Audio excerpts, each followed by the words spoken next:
Hello, members. Welcome and good evening. It's an absolute pleasure to be joining you tonight on what is sadly our last event of 2022. So it seems very unusual, should we say. Oh, apologies, I think I had a bit of a delay there. So yes, it seems very unusual for the end of the year, but it does feel very fitting that we're going to finish off the year with the lovely Ben from the Fine Cheese Company and with Mahesh behind the scenes tonight. So if it's your first time joining us, welcome. Where have you been? But of course, for many of you, it won't be your first time. And therefore, I'm really enjoying sharing a final event with you all tonight. We've got most of you will have 4 wines. In theory, we're going to talk about 5. Now, sadly, I was supposed to have all 5, but the snow has scuppered me. And so I actually have 4, but Ben and I cleverly have one of each of the Bordeaux between us. And I have tasted both of them before, so we will be able to talk about them. But we're going to work our way through the cheese and wine delights this evening. One quick tip, I didn't mention this last time, and a member said it would be a good idea if people are currently unwrapping. If you are unwrapping, keep hold of your beautiful Fine Cheese Company papers. You'll have noticed that I suggested in the pre-email if you want to rewrap them. Ben has wisely told us before that cling film is not your friend. So to stop your cheese getting sweaty, if you're going to enjoy it over the weekend, please keep hold of those blue papers. 2 other tiny bits of housekeeping. I can see some of you using the chat already. Please do let us know where you are, what you're drinking. If you're if you're tasting along tonight, pardon me, I'd love to hear what you think of the pairings. We have got a poll at the end for you to pick your favourite, and I have been fair. I know that lots of you are tasting in pairs and groups. So if you are tasting with others, I've allowed multiple choice. So we won't have any pre-Christmas arguments. And then also, if you have any questions, pop those into the Q&A if you can. We do have Mahesh behind the scenes to help us with questions tonight, but it would be really handy if you are able to pop them into the Q&A. And then Mahesh has just reminded me, please, when you're typing into the group, remember to select everyone. Otherwise, you'll just end up sending it to Mahesh, Ben, and myself, just the hosts. So please, please, please make sure you select everyone from the drop-down panel as you're typing. So I haven't even said a proper hello to Ben yet. Cheers, Ben. Good evening. Cheers. Good evening. Merry Christmas. Merry Christmas. I've donned an extra special doggy Christmas jumper for everyone, so I hope you're feeling festive. I didn't get the memo, actually, Anna. I think Ben's got enough on his plate to be worrying about Christmas jumpers. I'm just indulging my final evening. But I have to say first, before we get cracking, a big thank you to Ben, because often we work in tandem and we have a bit of back and forward in order to select the cheeses and the wine combinations. But as is now becoming a Christmas tradition, I said to Ben, pick your perfect Christmas cheese board. And I'm just going to take those cheeses, whatever they are, Ben's choice, what is happening in the Hildreth house this winter. And I am going to take those and find some festive wines to go with them. So some members might know that we have done these cheeses before, but we were with very summery wines. So, for example, on the first, you can't see that bottle, I apologise. The first wine we've got up to go with our Caerphilly, we actually had last time a very spring, summery English Bacchus. So we've got 4 incredibly different choices tonight. So I'm excited to hear, if you have tasted these cheeses before with us, what you think of the more festive lineup that we've given you tonight. So I think it's probably time we kick off, mainly because I'm excited. And I know, Ben, you are too. You told me that you were very pleased with my white wine choices. Yeah, they're just my kind of whites. Good. Spoken like a true cheese person, I think, because they are very, very cheese-friendly whites. Yeah, I think so. So let's start with our first wine before Ben goes into the cheese. For members who haven't done this before, or guests of members, we're going to do a double act. So I'll do wines and then Ben will do cheeses, but we are going to both taste along with each other's wares. And Ben is very clued up on his wines, and I'm trying to get better with my cheeses. So hopefully we'll add to the pairings, should we say. But our first wine, the Etincelle, is from the northern part of the Rhone Valley. And it's actually from, I popped a little arrow on here.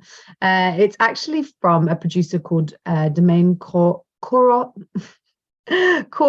I had to earlier remind myself not to say Coursodol, mouthwash. It tastes nothing like that.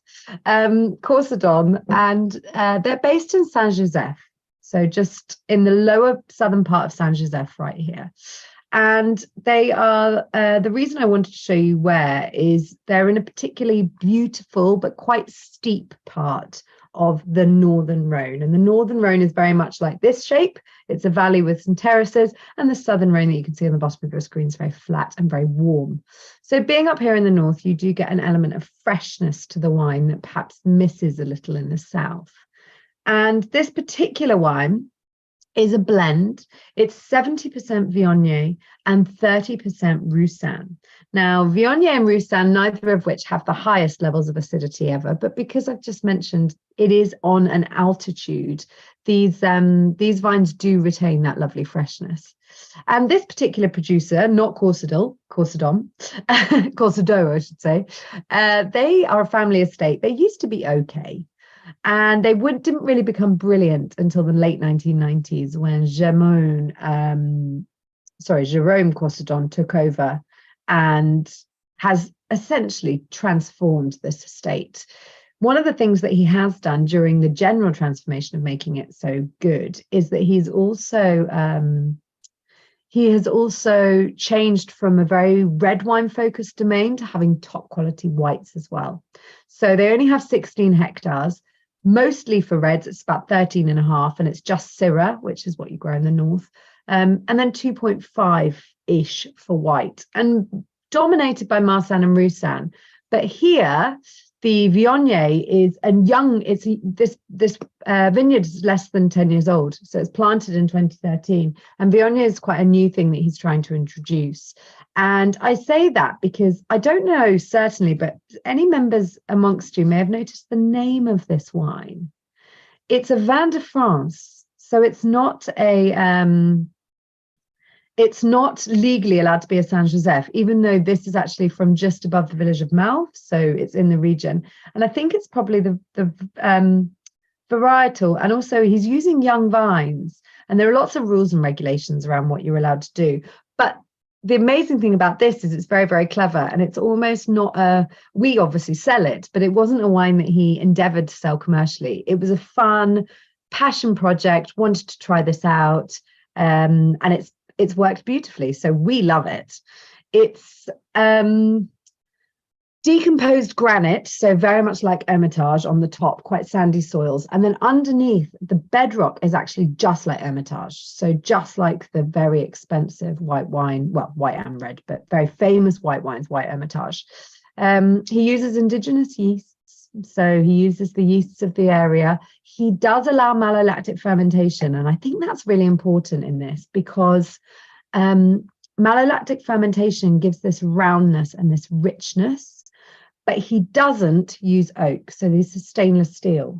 So I'm putting words in his mouth, but really when you add all of those things up together, you have these lovely granitic soils that do a great job of drainage. You've got the altitude that gives it freshness. And then the Viognier is quite a grapey grape. It's very fruited, very white peach, sometimes quite floral, which I think is in here.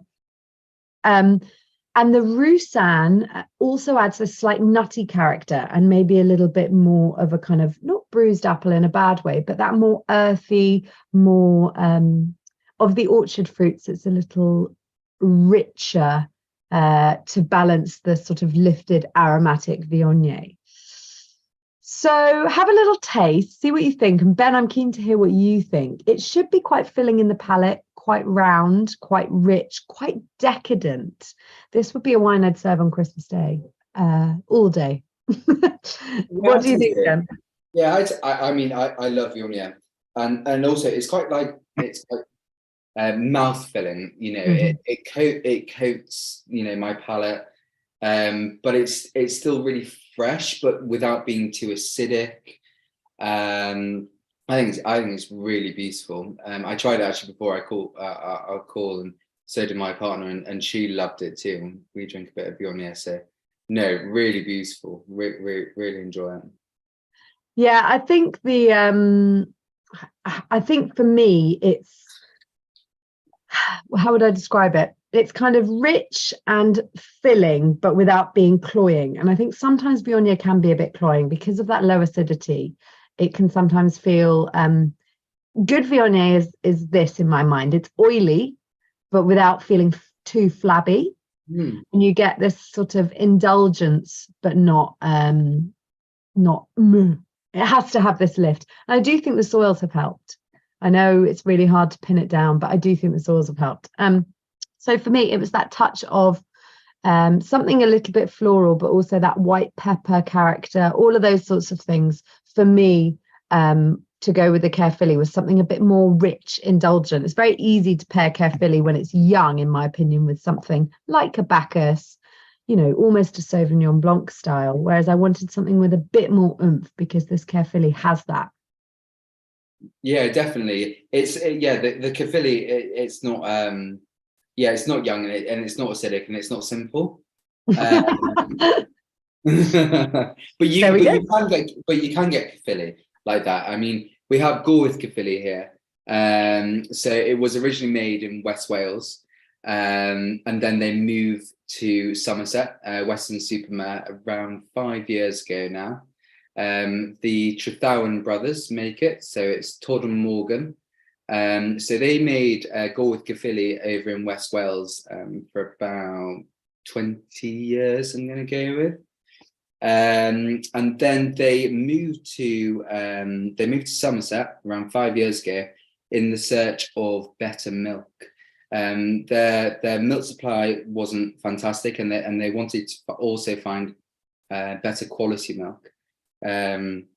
So Caerphilly is just a farmstead cheese from Wales. It's a simple cheese that on the right there, I think we have Morgan. Can't tell you who's on the left, but definitely Morgan on the right. The intern. Yeah, sorry. The intern. Yeah, the intern. Yeah. So yeah, it's so Caerphilly is if you don't know it, it's a cheese that's made on many farms in Wales, and it's just that basic cheese that you make from your excess milk. So it's generally high acidity. The outside of it is so the rind of it is mucor, so it's quite velvety. If you feel it, and I would eat the rind on this. The paste, so the inside of the cheese, is quite rich, and so actually the rind is quite a good contrast, and it gives a good complexity if you're eating both. Try just the paste and then try the rind too. But together they're beautiful. You'll also see, I don't know if you can, you probably can, but there are kind of 3 different layers to this cheese. So we have the rind, which is here, and then we have the breakdown, which is here, and then also the more curdy cheese in the middle. And all 3 of these will have different flavors. So we expect that the outside is going to be quite musty, I explain it to people like it reminds me of an old library, musty books and a bit of dust, your cellar, and then you get to the next bit, which is your breakdown, and you get rich notes, and you get cooked mushrooms and richer, more like umami kind of flavors. I'd say so, yeah. And then you get to the center, and you get quite acidic notes. So they're fresh and they're floral, and I think all 3 together is beautiful. And it's so perfectly demonstrated in this cheese as well, which you don't see so often, I think. But I haven't tasted them together. Whilst you cut that, Ben, I'm going to ask you how to cut. I mean, I'm sort of showing a knife and a cheese here, which doesn't look very sane. Would you want to cut along to get the entire cross section? So I would do probably up until about here, and then I would cut this way. Okay. So you're trying to get, when you're cutting that last bit, a little bit of paste, rind, and then the breakdown, so you get the full experience. Exactly. You'd like, yeah, make it even, as even as you can, the whole way through. Okay. And I've got a question, but before that, I'm going to ask you what you think of the pairing.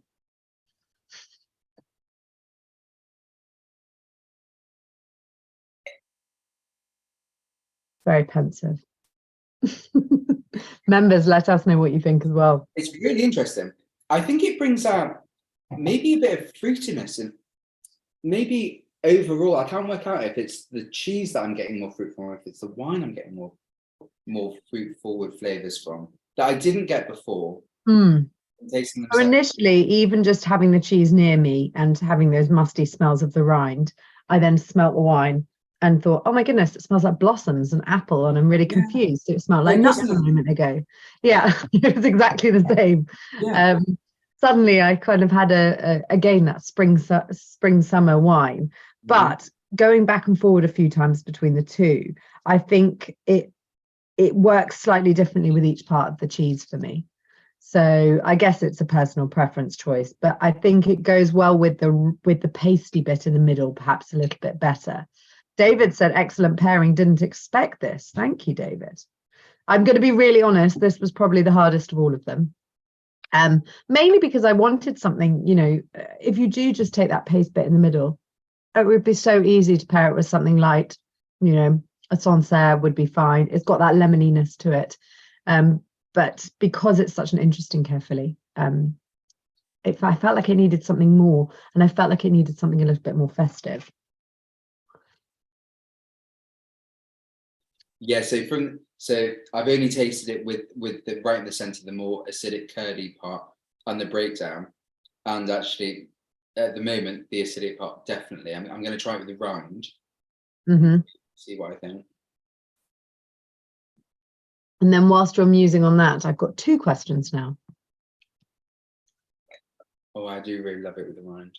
The rind really brings out the fruitiness of the wine, doesn't it? I think that's the thing. The rind, there's almost a bigger change. Something really happens. Yeah, it does. Yeah.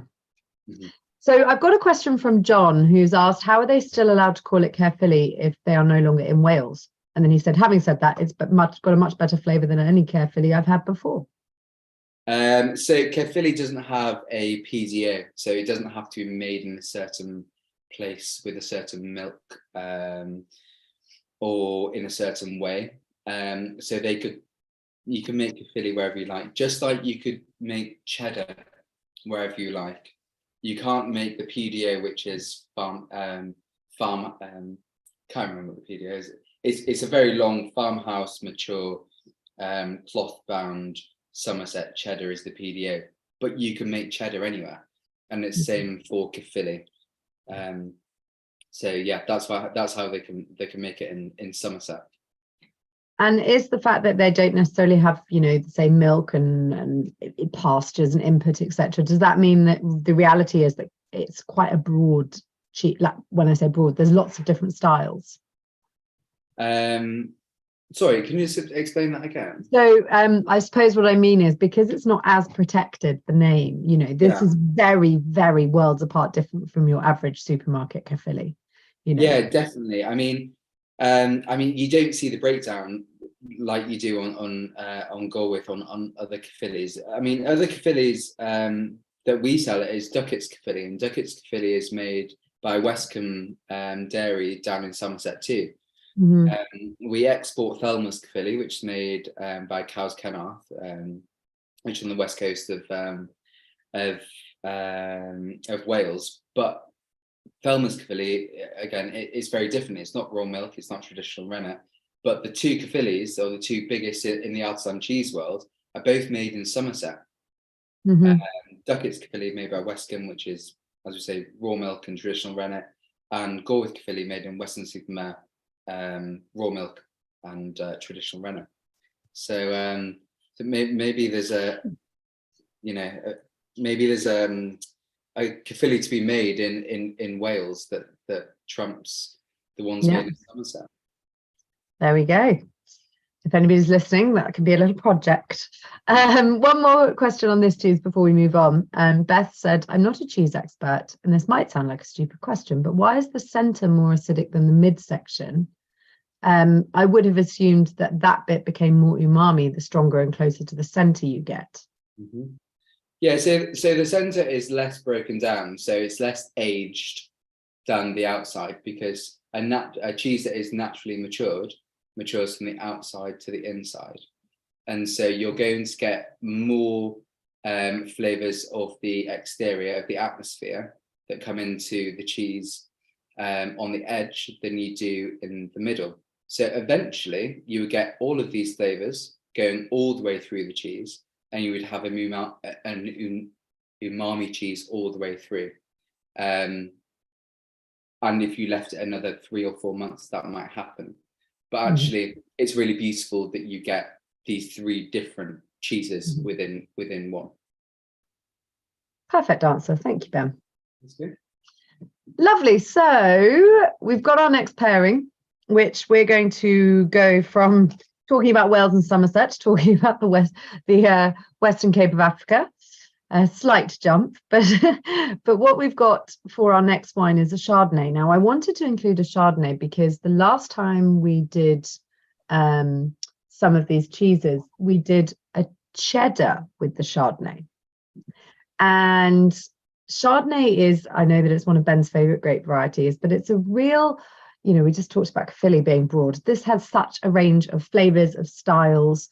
And I wanted to show a Chardonnay that I think is a really interesting, nuanced style of Chardonnay, but also one that's ridiculously affordable in my mind. So it comes from Franschhoek, which is this little darker green dot here. And if you're less familiar with the Franschhoek Valley, it's essentially next to Stellenbosch, which is his more famous neighbour.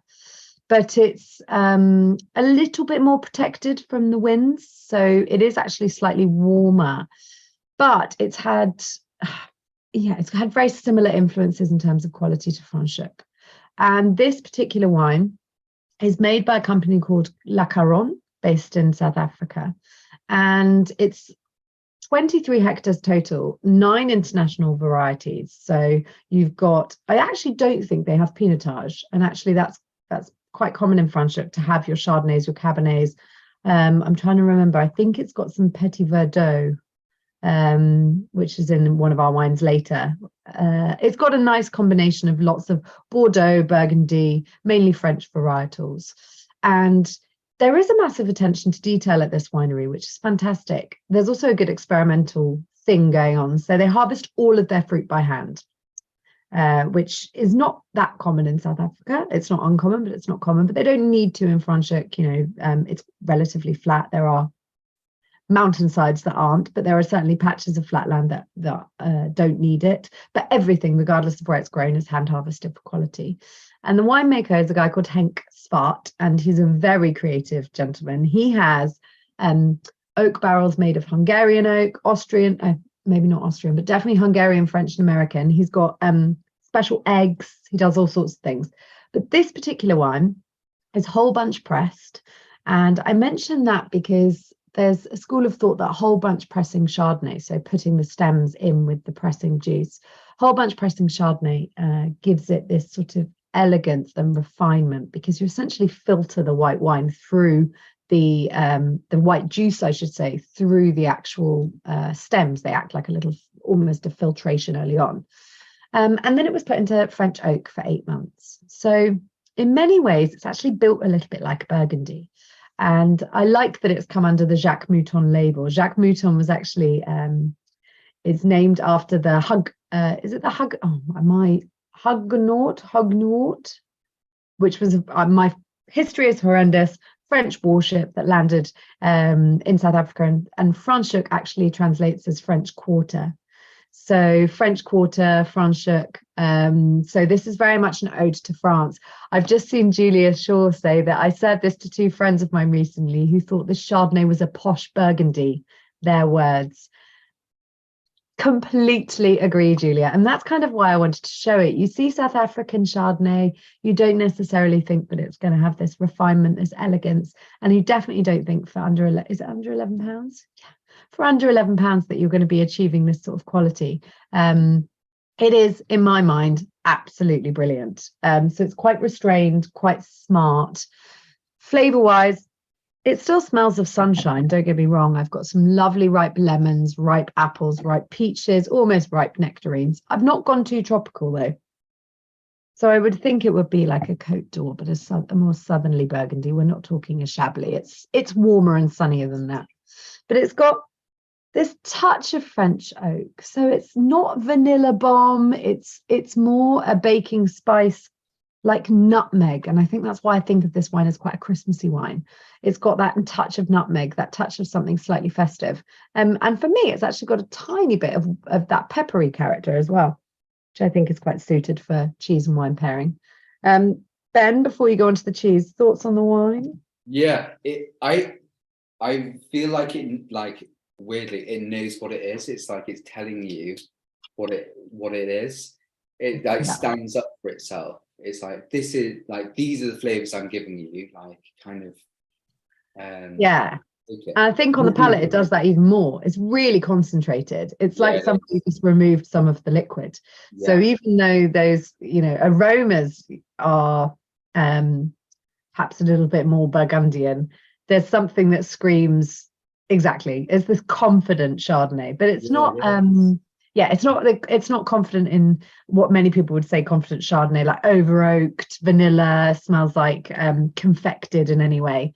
It's just a loud and proud Chardonnay, absolutely. It's complex and confident. Complex and confident. You're coming out with all the crackers this evening, Ben. No, that's how I feel like it is. So I'd love you to talk about the cheese, and then I'll somebody said ripe and assertive. I like that. I'll let you talk about the cheese, and then I'll talk about why I paired them, because I'm actually looking forward to tasting these again. Sure. So the next cheese I've kept kind of in the wrapper actually is Rollwright, or Little Rollwright. So it's Little Rollwright because it's just a smaller version of a large Rollwright. So as you can see on the picture, around the edge we have a spruce bark like Vacherin-Mont-d'Or. So I don't know if you will all know about Vacherin-Mont-d'Or, but it's only available over the winter. And so the cows that make Comté cheese up in the Alps, in the winter they come down because it's too cold for them in the mountains, and so they come down and they make a soft cheese called Vacherin-Mont-d'Or. Rollwright is a kind of British equivalent to Mont-d'Or, so it's spruce bound, so we get quite woody flavors from the cheese. It's wash rind. It's made with different breeds of cow, but very much rich in flavor and in protein and fat. And so they use brown Swiss cows and Ayrshire cows, which have quite high fat and protein content for all of their cheeses. But then you have quite acidic notes on the paste and on the wash rind, which is also usually quite umami again. It's quite meaty, quite charcuterie-esque, and then you get the woodiness from the spruce. It's made by Dave Jowett. Dave Jowett is one of the youngest artisan cheesemakers, and he has he's done amazing things in cheese. I mean, he started off at a company called Paxton Whitfield, whereby I worked with him. We did cheese and wine evenings together, and then he went on to make like Comté, but Comté takes a year, 2 years to mature, and so that quickly became unrealistic, and he realized that he needed to make a soft cheese, quick turnover, and so he started making Rollwright. Rollwright was as flat as a pancake to start with, and we're talking 10 years ago. It had no spruce on it, and it was probably So it was a kilo size, so 4 times the size of this, and probably half the depth. And so it was just a development. So Rollwright was once this flat wash rind cheese to a plump spruce bound vacherin style cheese, which is absolutely stunning. The milk that he used, again, he's in the Cotswolds, he's in Chedworth in the Cotswolds, so he moved for the milk.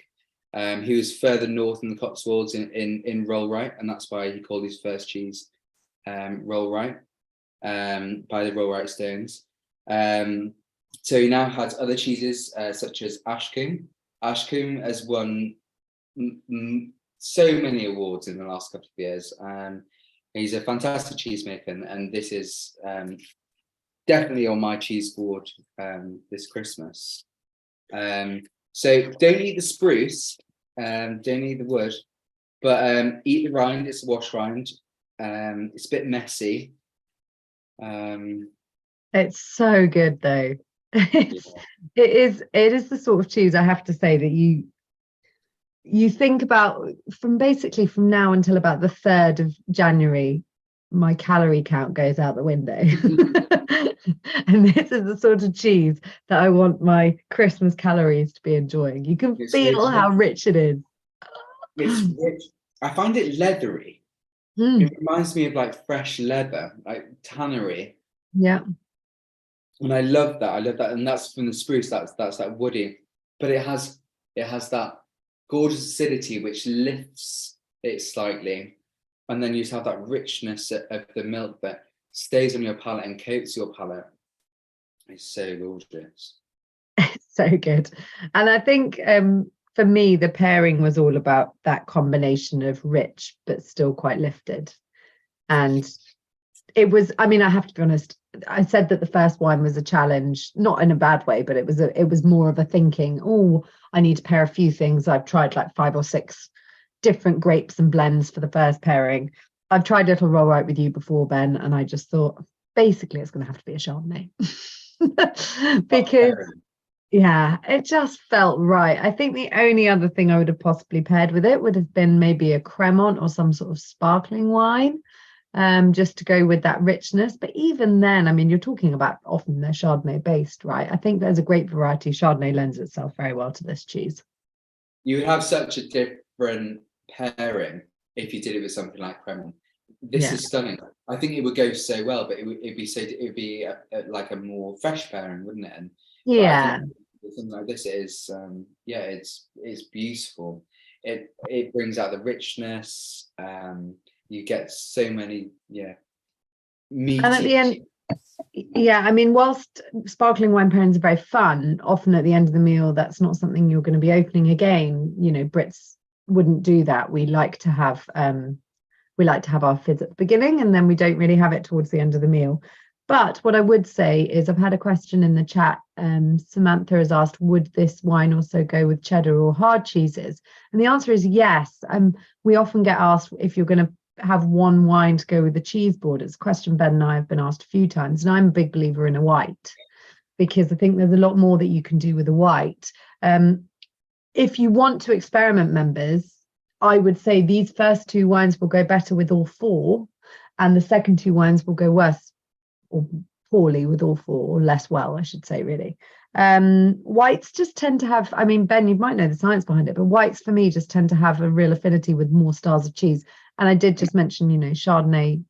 I paired a Chardonnay with the cheese that we're about to taste next, the hard cheese, before. I don't know. I did obviously know wine half as well as you do, but there are many people that talk about tannins in red wine and how that might scuff your palate when you're tasting cheese. I don't know the science behind it, but I know that generally we pair all cheese with mostly red wine, white wine, sweeter red wines. But Wine Society has changed my mind on a few things. I remember you paired some beautiful red wines with some cheese, and I remember Catherine doing one. She did a fleury with some which was, yeah, I like remember that. strawberry green. Yeah, I know. I was so surprised.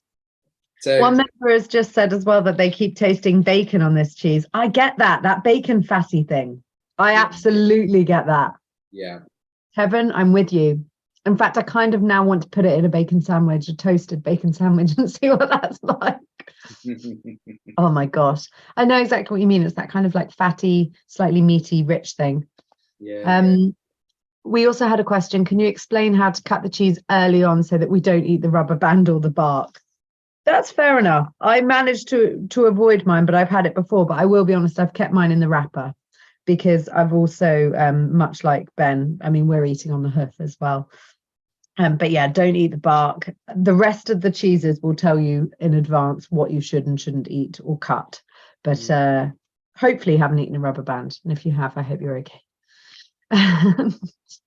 Right. So the next, so please do, like I said, please do taste particularly that wine, but maybe the first as well. Please taste those with as many cheeses as you can this evening.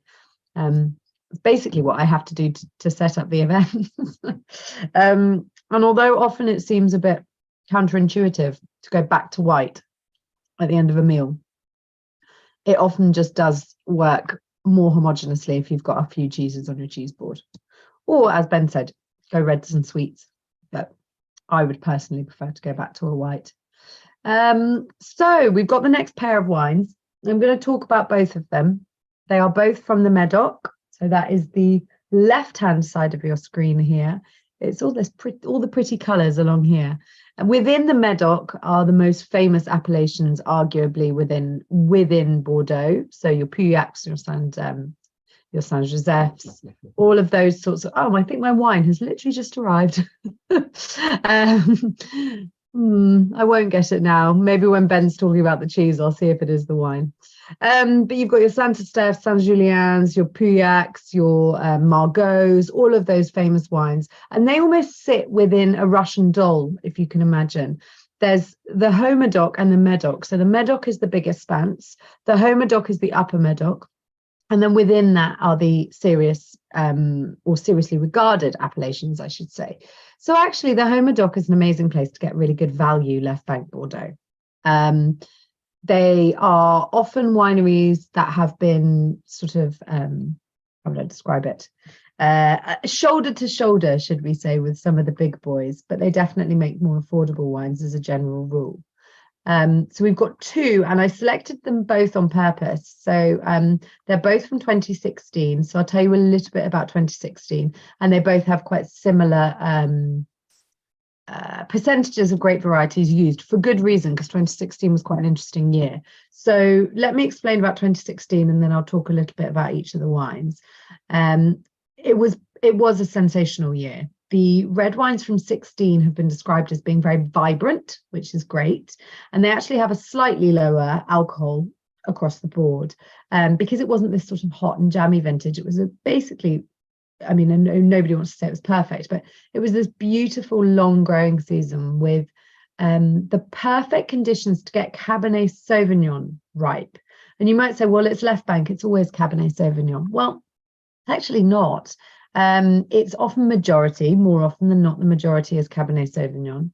And then Merlot and Cabernet Franc, Petit Verdot will support. But actually, Cabernet, particularly in the Médoc, it doesn't necessarily have to always be. They're often 50-50. But Cabernet had a brilliant year. And it was honestly great for Merlot as well. So I think winemakers have probably just stood there thinking, like, right, well, we'll just make the wine we want to make, because often the part of blending in Bordeaux, everyone says it's to add complexity. Well, the reality is it's because often the grape varieties don't ripen perfectly. So some years you have to use more Merlot. Some years you have no Cabernet Franc to use and you can't use it at all. So as romantic as it would be to say, oh, it's just a creative choice, it's sometimes a logistical choice as well. But genuinely in 2016, the winemakers would have looked at what they had and they would have thought, we can do whatever we like this year. So it's a great year for the left bank, and it was a good year for the right bank as well. What I would say, if you are interested in vintages of Bordeaux, 17 then had quite a bad frost and there were a few problems. So 17 was a much shorter or smaller year, so there was less fruit. So 16 is one of those vintages where we're lucky, we bought a lot of it, we can sell it at a really affordable price. But on the secondary market, 2016 sells for quite a high price because there was less wine to go around the following year. So that's what makes it so good to be a member of the Wine Society, because we just buy it because it's good. So there we are. So the two wines very similar, like I said. This particular wine is 60% Cabernet Sauvignon, 33% Merlot, and 7% Petit Verdot. The next wine is 60-40. So there's no Petit Verdot in the second wine if you've got the Cap de Haut, but there is a little Petit Verdot here. Realistically, you're not going to be able to taste the difference between Petit Verdot and no Petit Verdot, you know, obviously side by side, but it's it adds a little je ne sais quoi to the blend. This particular wine, so the one I have, I was about to pick up a white wine, the Caronne Gemme has had 15 months in oak. It was made by the Château, owned by the Nonibory family, and it's been owned by that family since the 1900s. But it's really come into its own since the 80s. For our tasting suggestions, what have we put year-wise? Just looking, sorry, till 2032. Yeah, I think that's really fair. It's still somewhat youthful, but the reason it's very easy to choose to drink old Bordeaux with the cheddar cheese, because what the cheddar cheese will do is the very salty cheese will bring through the fruit in your wine. And that's why a lot of people do like drinking old claret with cheese. They're actually fruitifying their wine, because your brain compares the salt in the cheese, and often if it's a strong cheddar, it might be quite earthy, etc., more so than the wine. And then the wine becomes fruitier, a bit like what we saw in wine one. But I was conscious I wanted a little bit of age because it is a strong cheddar, but I definitely wanted to keep the fruit. So intentionally, I picked wines that have a bit of everything. So I'm smelling here some blueberries, some blackberries, some violets, actually, almost, which I'm not surprised about because of that long cool season I mentioned, rather than hotty hot. But it's also got a touch of spice, a touch of woody character, cedar wood, that old cigar box, but it's certainly not a smoky, earthy wine yet. I'm not getting mushrooms and I'm not getting forest floor. It's still got that youthful buzz to it. And the second wine, pardon me, very similar, and Ben will probably have to tell you what he's tasting in a moment, but I've mentioned already it's 60% Cabernet, 40% Merlot. It's had slightly less than my wine. It only had 12 months in French oak, but obviously, you know, potato, 3 months is not going to make huge amounts of difference. The main difference I would say with the second wine here is it's right by the river. And I know that's a strange thing to say, but because it's so close to the river, and you might think, well, it looked like the whole thing was by a river, but it's right next to the river. And there is a bad frost problem that I've just mentioned in Bordeaux. These guys being right next to the river means they never get frost. And it's really crucial. So this is a winery, both wineries are beautiful and they're really, really good value.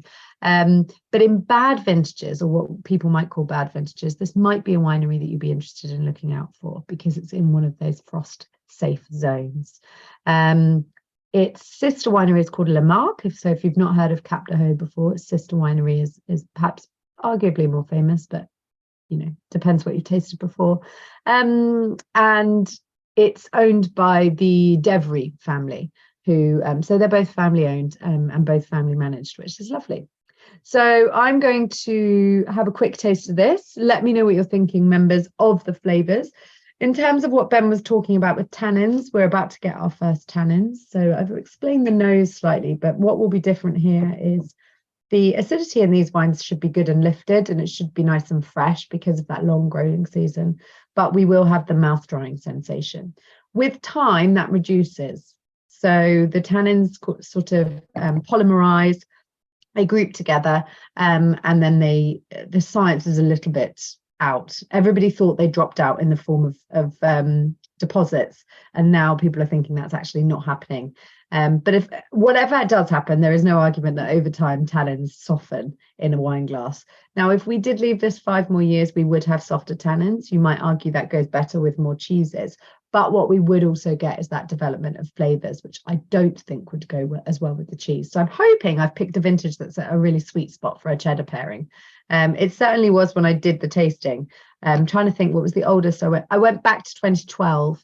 And I didn't think that worked quite as well. It needed more fruit, but then the earlier ones really were too built and hadn't softened enough. So fingers crossed, I'm going to taste it. And Ben, you can let me know what you think of yours. I think for me, I think it tastes the wine especially. I think it tastes for me maybe juvenile. I know it's strange, but like it's not sure what it is yet. It's still trying to work itself out. I think when I have it with the wine, with the cheese, I think it works really well. I think then it kind of settles and everything becomes quite like harmonious, I guess. And I really agree with you. Yeah. I think this sort of age of Bordeaux, this 16, it's not sit by the fire and just enjoy it, because it hasn't developed all of that character we were just talking about. The sit by the fire and enjoy it, for me, I think I've just seen somebody's drinking Haut-Médoc 2005. You could enjoy that, at the gym. You could enjoy that wherever you were. That wine would taste lovely. I picked at the gym because in my head I was going, where's a horrible place to drink wine? you could enjoy that wine. Pardon me. You can enjoy that wine everywhere. It's a great vintage. It's drinking at its peak for just enjoyment in maturity. 2016 is a wine that I would say needs food, and I think I'd unashamedly say that. It's not a quaffing wine. It still has got those tannins. So I completely agree. But Pitchfork settles it, doesn't it? Yeah, I do think so. And I do think a good cheddar with a fruity Cabernet is nice. In fact, I think cheddar with fruity red wines is nice. I think a cheddar with fruity white wines is also delicious. But cheddar with fruit, there has to be a fruit-driven element to it for me. That's personal choice, because I know that plenty of... we've just had a great question, because I know that you know the answer to this, because it's a great answer. Have you seen it pop up in the chat? The blue vein. Yes. I will allow Ben to discuss, but yeah, for me, I really like the idea of pairing quite salty, intense umami cheeses with something really fruity. Definitely. I think it's fun. I think it's nice. I think both things come out well from it. So yeah, I love the pairing. It's really good. Good. Yeah, really useful. I love that. Like I taste cheese and I select Pitchfork, so I select every batch that we sell. I go to the Trotharans every 2 or 3 months, and I choose the batches that we're going to sell. And I generally choose very savoury batches. You just think about the milk that changes and the feed that changes, and then also these different starter cultures on 5 different days. And so the cheese changes, every day. But I generally try to choose these really savoury batches. And then pairing with this wine is it works so beautifully. So I think this is the first time, Anna, that we've had 2 cheeses on a cheese board from the same producer. You're right. So Pitchfork is made by the Trotharans that make the Gorwydd Caerphilly. So when they moved to Somerset, they thought, well, maybe we should make cheddar. And so they're cheesemakers, and they're not farmers. And so I mean a lot of our cheesemakers also farm, but they just concentrate on their cheese making, and they've done amazing things. They've only been making cheddar for 5 or 6 years since they moved to Somerset. They have it's about 90% Holstein Friesian. And before the Trotharans moved to the southwest, the PDO for this farmhouse cheddar was 100% Holstein Friesian.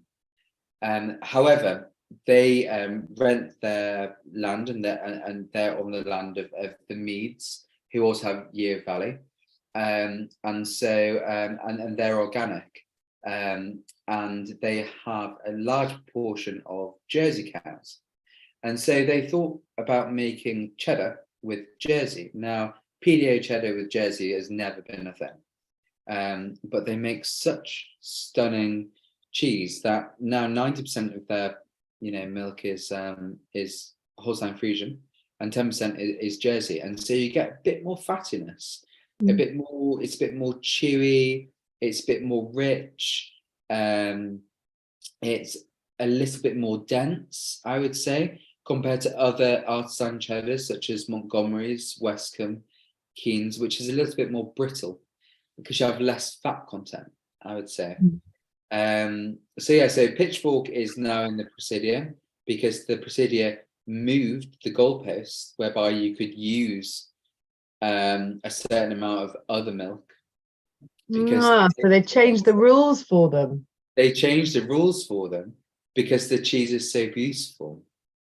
Yeah, which is pretty amazing. The World Cheese Awards, they weren't Gorwydd Caerphilly this year was for the third year in a row top 20, but Pitchfork was there last year and the year before. It's for such a young cheddar, it's incredible. They do amazing things. I love the tang to it. It's got a real tang's not really the word I'm after. I'm much better at describing wines than I am cheese.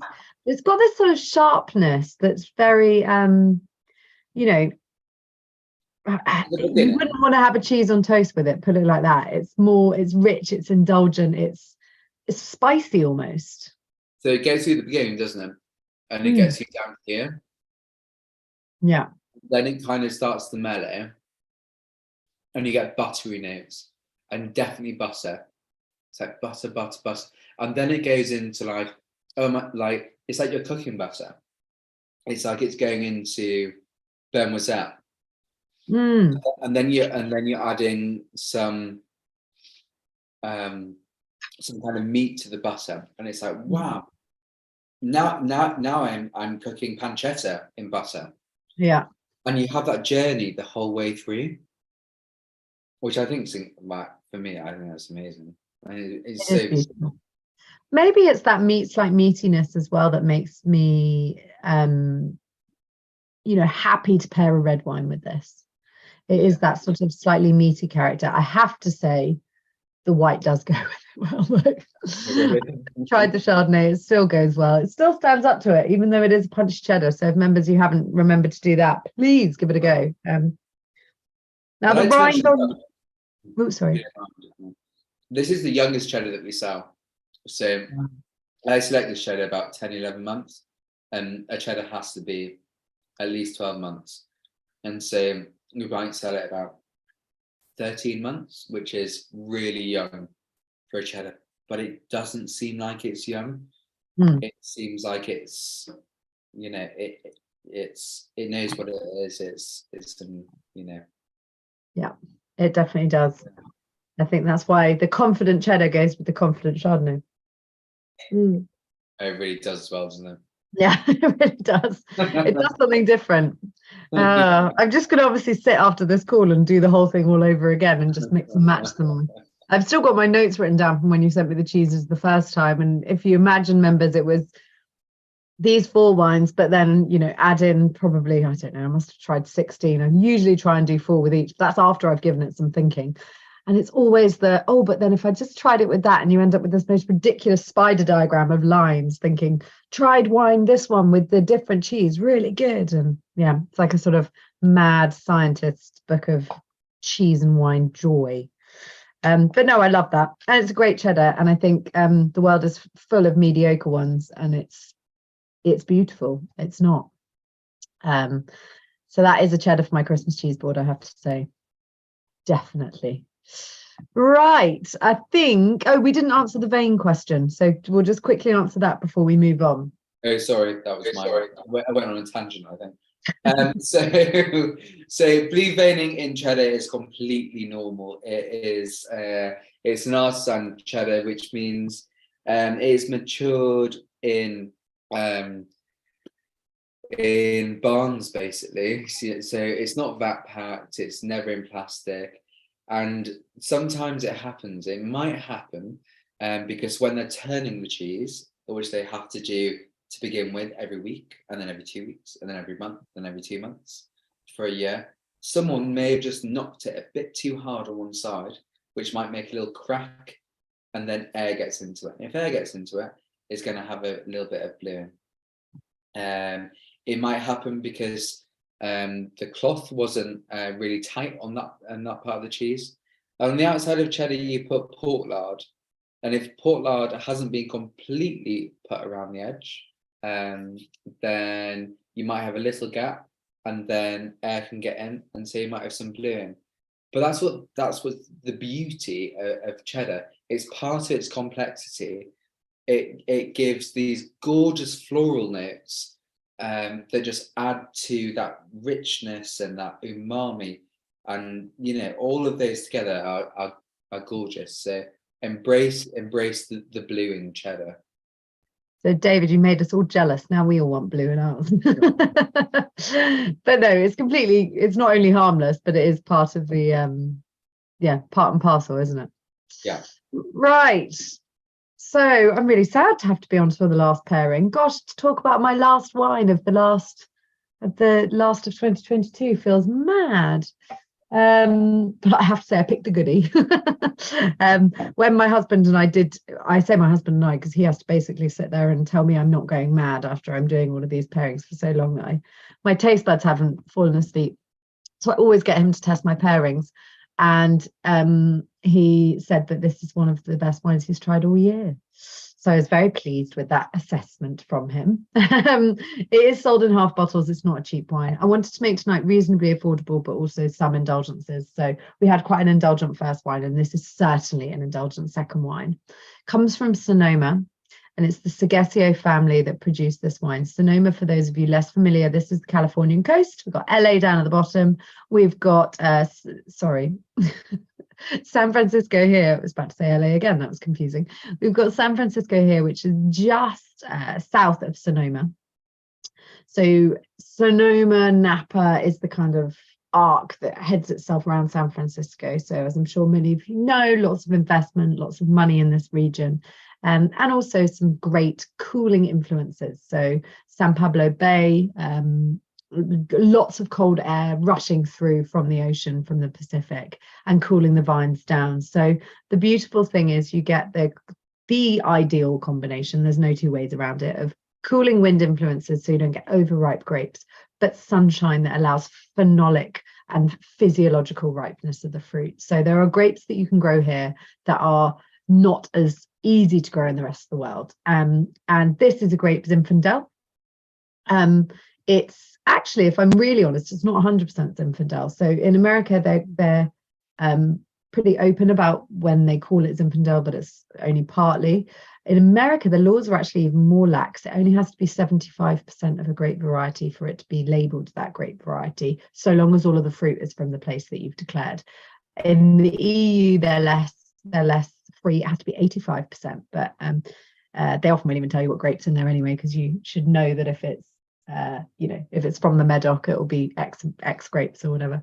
But anyway, to label it Zinfandel, they've had to have minimum 75. This is actually 88 Zinfandel, 9% Petit Syrah, 1% Carignan, and then 2% of a kind of mixed bag of other varieties. But it is by far and large majority Zinfandel, and then you'd argue with a touch of Petit Syrah.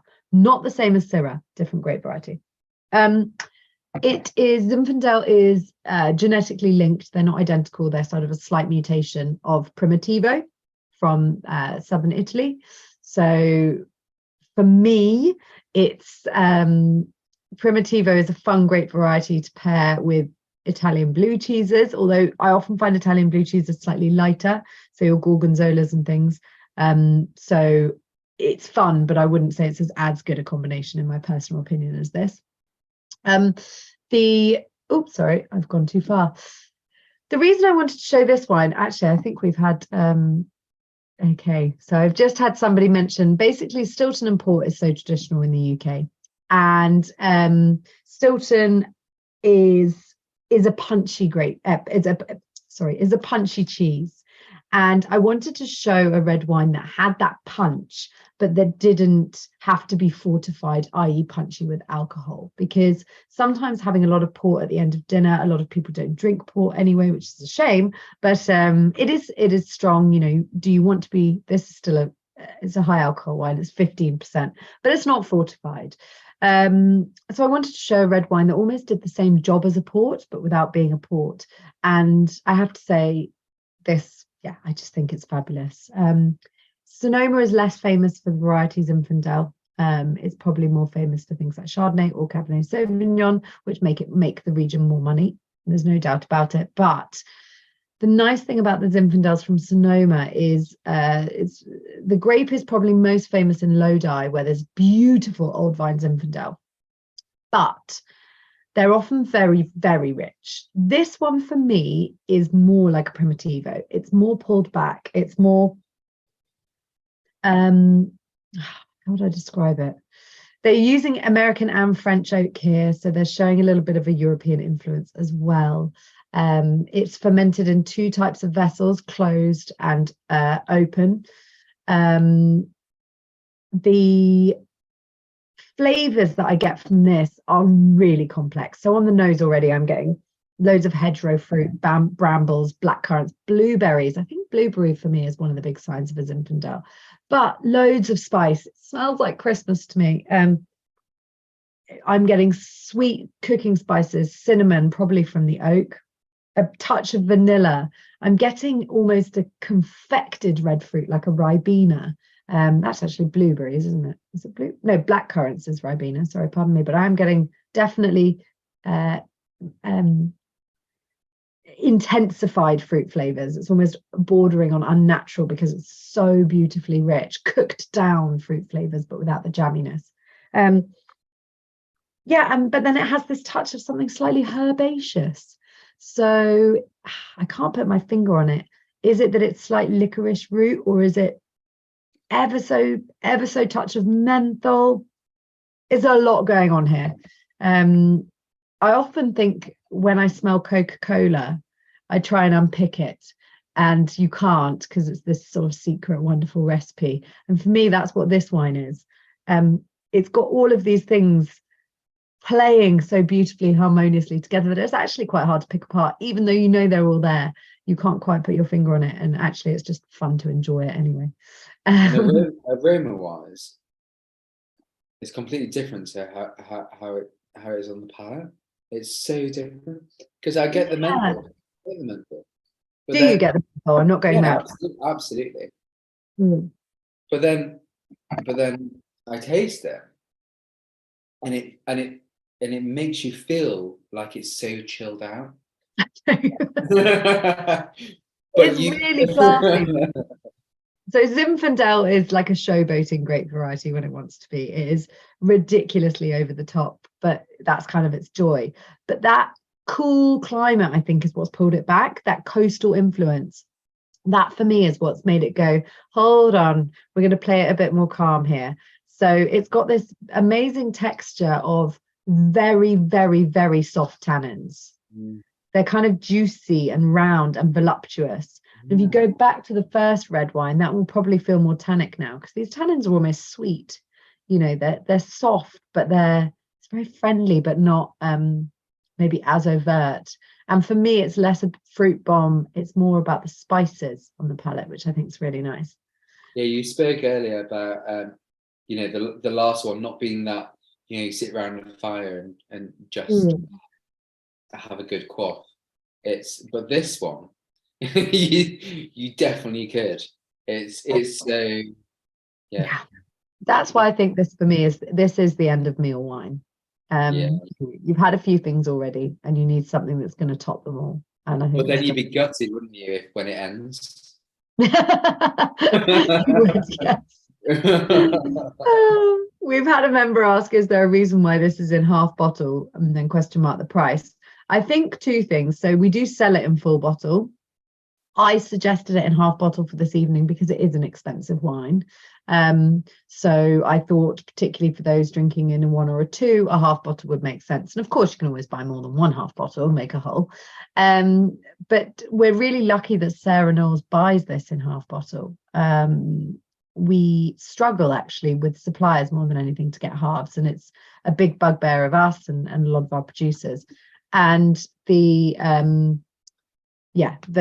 we're very fortunate that they ship these in half bottles, because it does mean that you can enjoy it. And to Ben's point, this for me is the perfect, Friday night. My husband and I might have had a wine with the meal that goes with, I don't know, we might have had fish or something and had a white, but this is the sofa wine at the end of the night with a nice little plate of cheese, and therefore a half bottle is perfect. So yes, Ben, I'm going to hand over to you because I'm excited to try it with the cheese. Colston Bassett, I mean, bit of Stilton at Christmas. There are so many Stiltons on the market. I think someone mentioned earlier about the Caerphilly that you would buy in a supermarket or wherever you would buy it, and how different it is. And it's the same with Stilton. So this is Colston Bassett. Colston Bassett is hand ladled Stilton. It's the smallest producer of Stilton. Stilton can only be made in 3 counties: Nottinghamshire, Derbyshire, and Leicestershire. Billy Kevin has run this for the last 20 years. That's Billy there. So he grades every single cheese. So Colston Bassett, Stilton has to be pasteurized since 1989, when there was an outbreak of food poisoning. So it's a pasteurized cheese. We have vegetarian rennet. On the outside, you see it's very orange, and that's the yeast that coming to the surface. I recommend eating the rind on Colston Bassett. Now, I don't recommend eating the rind on all of your Stiltons, but I recommend eating the rind on Colston Bassett because I think it's stunning. And oh my gosh, it's like Marmite. It's gorgeous, isn't it? It's delicious. No, it's so beautiful. I think so many people may miss out on the rind. So again, as the other cheeses, as Caerphilly and as Rollwright, please try the paste of the cheese, and then also try it with the rind, because it gives you such a different. It's like a different part of the cheese, a different world of the cheese, different flavors, and try those with the wine as well, which Anna is like, I don't know.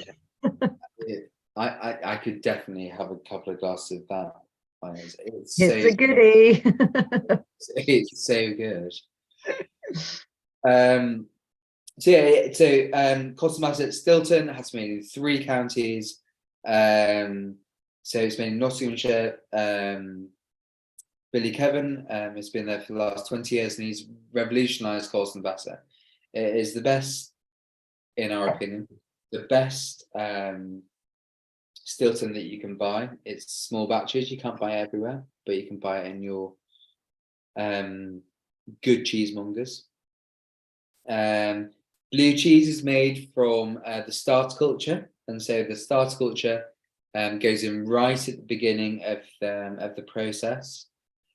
So they put Roquefort into the milk, and it doesn't become bloomy until later on. And what you'll see on the outside of your cheese, I don't know if you can see here, but there is a little hole there, and that is from spiking the cheese or piercing the cheese, and that's where the bluing comes about. So they pierce the cheese around a month, 6 weeks, could be 2 months. It depends when the cheese is ready.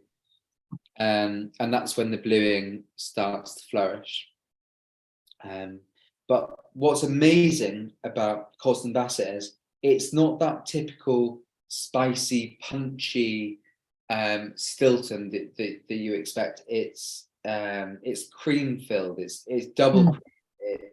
It's cooling blue. It's not spicy and peppery and doesn't make your palate go crazy. The rind on it is it's umami and it's savory, as you were saying.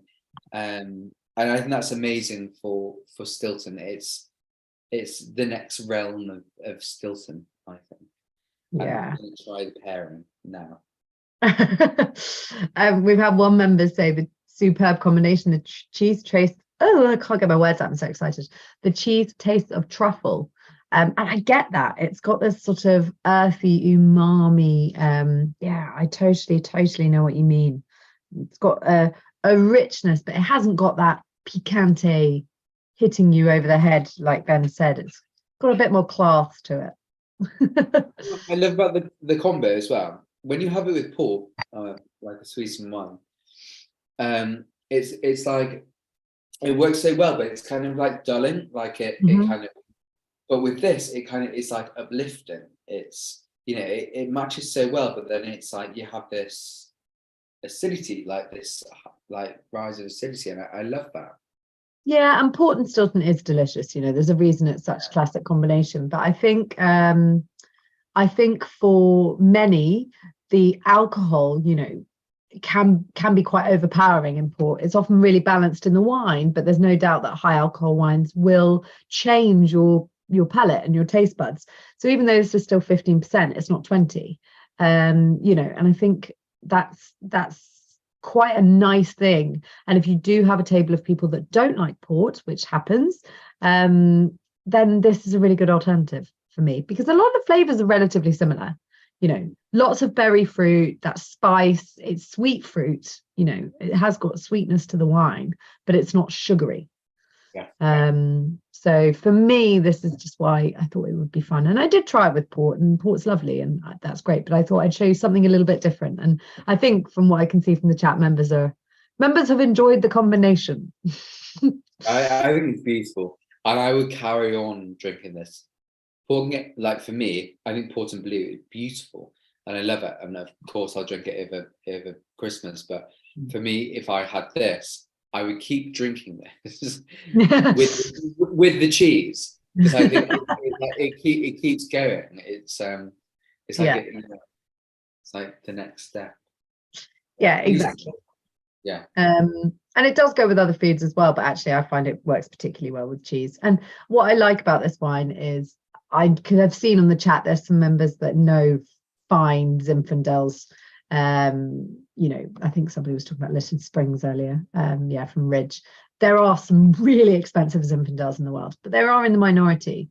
The thing that everybody knows from Sonoma and from Napa and from California is Cabernet, and they know Chardonnay. And Zinfandel isn't as sexy, really. It's not as cool. And I think this sort of wine would show you actually this wine can appeal to serious wine drinkers, but it can also appeal to people who perhaps don't know as much about wine, but want something that they know is good. They can tell it's good, but it's also really fun and enjoyable. So yeah, for me, it's kind of my Christmas wine, although the last thing I'd pair this with would be turkey, but it's a good Christmas wine for everything else that you've got going on. So on that note, I think it's probably time. Gosh, we've timed it well tonight, Ben, haven't we? It doesn't always happen. 2 minutes to go. So on that note, I'm going to load up the poll, because I think I'll load it up, I'll launch it, and then whilst members are choosing, I will quickly ask you one more question, which is around rinds, because somebody has asked, how do you know which cheese you can eat the rind on? This is delicious. So I mean, there aren't straight rules, because one, it depends where you get your cheese from and where it's been matured, and so it's quite difficult to tell. But I can tell you, if you buy cheese from us, I can tell you whether or not you should eat the rind. And so if we're talking about cheddars are 12 months old minimum, and they have port lard put on the rind. Now, personally, I don't really want to eat port lard when it's 12 months old, and so I eat as close to the rind as possible. We have Goudas that are 2 years old, and we have other cheeses such as Comté, Gruyere, and you think about the Swiss cheeses, and they're all wash rind, and they're all coated in salt, and they're all cheeses. Don't eat the rind. If it's a soft cheese and it's a wash rind cheese, please eat the rind. because it just adds so much to the complexities of the cheese. If it's a youngish cheese, so when I say youngish, I mean 3 months, and we're talking about territorials. So territorials, crumbly cheeses, try the round. It won't. There's no harm that will come to you at all. And see what you think. You know, this Caerphilly this evening, eat the rind. See what you think. If you don't like it, then you know, don't eat it. Blue cheeses, again, try them, see what you think. But just think about the age of the cheese and how long that rind will have been in the environment. You know, it's difficult to say, but yeah. And then worst case scenario, I think you're quite right. It's about asking who you're buying your cheese from. So if you're at your cheesemongers, they'll have a good idea, won't they? Yeah. If you order online, call us and we'll tell you. Exactly. Ben is always at the end of the phone answering my cheese questions. So members, if you have any cheese questions, they have the most incredible team at the Fine Cheese Company who are always around to help. So, right, shall I reveal? It was quite fun, by the way, whilst you were talking, Ben, watching this change, because at the beginning, it was really, I think everything got a vote almost instantly, and it all moved at almost the same pace. So we had like a 25% each line, but there were two that pulled away at the end in the last few seconds, and those were the South African Chardonnay and the little Rollwright, and the Californian Zinfandel with the Colston, Bassett, Stilton. Nice. But I'm really pleased that everything got a vote, which, you know, shows more than anything that cheese boards are really, really subjective, because we had 4 really quite different pairings this evening. I think it's so close. Yeah. Well, and funnily enough, the Bordeaux and the Cheddar were really close just until right at the very end. The Caerphilly and the Cheddar were almost the same, and then the Rollwright and the Stilton just pulled away at the end. And I think they took some share off the Médoc Bordeaux pairing. The thing is, I love that final pairing, but I couldn't do it other than a little bit at the end of a meal. And I think that is why the half bottles are quite helpful. I think if I was going to pick a wine for the rest of the night and have it with a few cheeses, it would be that Chardonnay without fail. But I actually think my favourite that surprised me, maybe because I know how much thinking went into it, was the Rhone White and the Caerphilly, because it took such a long time to get to it. And I think for me, it was quite a fun pairing. How about you, Ben? Yeah. I love that first wine, and I love the Caerphilly. I love that I think you could probably talk about it for such a long time, because there are so many different aspects to both of them. For me, that was probably the one. I love that last wine. I thought that is beautiful. And I think it's a great alternative to port, and I'd love to have that on my table at Christmas. But, well, there we go. But thank you very much. Thank you, Ben. Well done with pairings, because amazing as always. Well, thank you. Honestly, thank you to Mahesh behind the scenes tonight, who's been seamlessly feeding me questions. I really do appreciate it. And very evilly didn't have any of the cheeses, so I feel cruel. But thank you so much to Ben. You've given so much time to us at the Wine Society this year. So I hope you and your family have a lovely Christmas. We really look forward to seeing you next year. Thanks. And to members, Merry Christmas. It's been an absolute pleasure. I hope you all are well rested and you open something absolutely delicious, and we look forward to seeing you in January. So cheers. Cheers. Merry Christmas. Thank you. Merry Christmas. Christmas.